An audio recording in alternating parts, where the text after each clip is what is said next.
it would appear that the mythic tier is in fact going to retail, or at least parts of it for sure.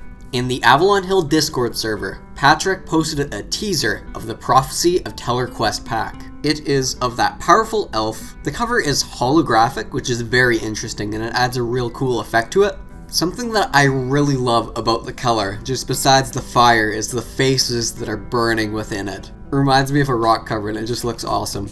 Another thing you may notice is that based upon that upside down logo over there, this is the flattened box lid that has not yet been assembled. So it seems like they're in early production for this thing, which makes sense considering that this is likely going to be the 2024 release, based on Rise of the Dreadmoon being our fall 2023 release.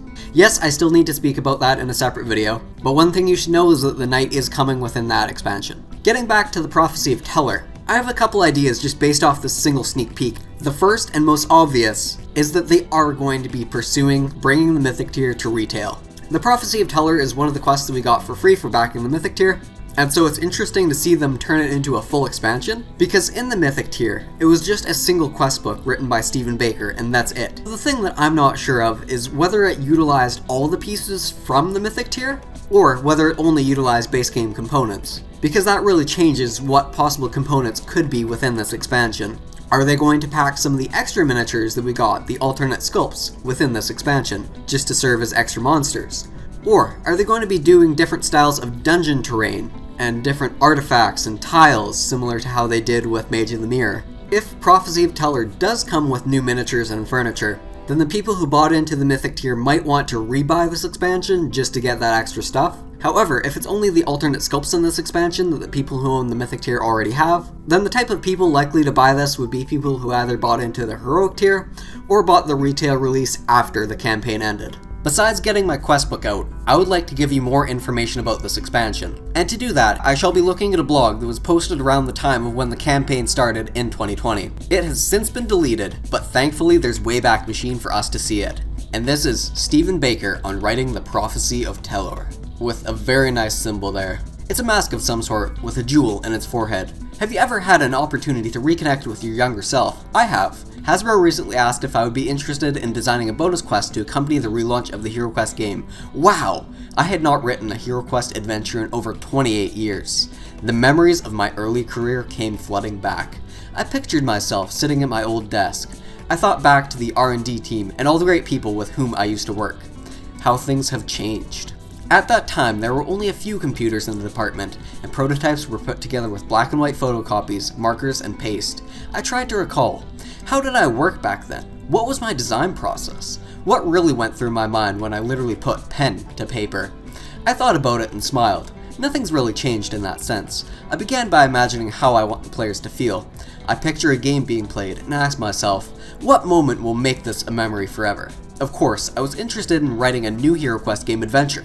This would be fun. I'd take the baton from my younger self and work again on a game that is dear to my heart. This would be just like the old days, though I like to think the passing years has given me a few more tricks up my sleeve. As I sat down to begin, I thought about what I wanted for this adventure. How is this quest going to be a little different? I wanted the narrative to build off the original ones in some way. I also wanted it to stand alone and not become something that might conflict with any possible re-release of the original expansions. Most importantly, I wanted this adventure to have something for everyone. For new players, I wanted this to be a quest that would further lead them to becoming a fan of the game. For those fans returning to the HeroQuest game after many years, I wanted this to be an adventure that would help rekindle their passion for the game, an adventure that would bring back memories of games long past. What this passage tells me is that similar to their other quests, Avalon Hill is still trying to make the expansions possible directly after the base game without going through any of the other expansions. Though that might be difficult depending on which difficulty each expansion actually is. As I looked through an original quest book, I came upon Quest 5, Melar's Maze. Perfect! The adventure sends the heroes to recover the Talisman of Lore that the wizard Melar has created. This adventure gave me the elements I needed, a powerful wizard whose fate is unknown and a great artifact that was created, then hidden to keep it from the forces of Zargon. From there, I could draw on some central questions for the heroes to investigate. Where is Melar now? Why did he create the Talisman of Lore? I had my rough idea, now I needed to create the structure for the adventure. Before I began designing any of the quests, I needed to map the whole adventure. I wrote a one-page overview for the whole story. This allowed me to explore how the narrative would unfold, and at what points I would throw in a little surprise or plot twist. Once I was satisfied with the story, I planned each quest. How would it advance the narrative? What would the heroes have to accomplish? What would be the location? Additionally, I jotted down some notes on what would be the key challenges for each quest. Finally, I named each quest. Now I had my adventure planned. Each quest, like a chapter in a book, had its own purpose. Each felt full of promise. These promises were what I needed to make real. Writing a quest is a balancing act. There are a finite number of playable pieces. A quest can never require more than 5 closed doors to be in play. Monsters on the map must be available for placement. The key challenge though is being creative with how the board will be used and how to make each quest feel different. A good starting point is asking, what are players going to talk about most having played this quest? What will be the key moment, the big surprise, the unique adversary or narrative reveal?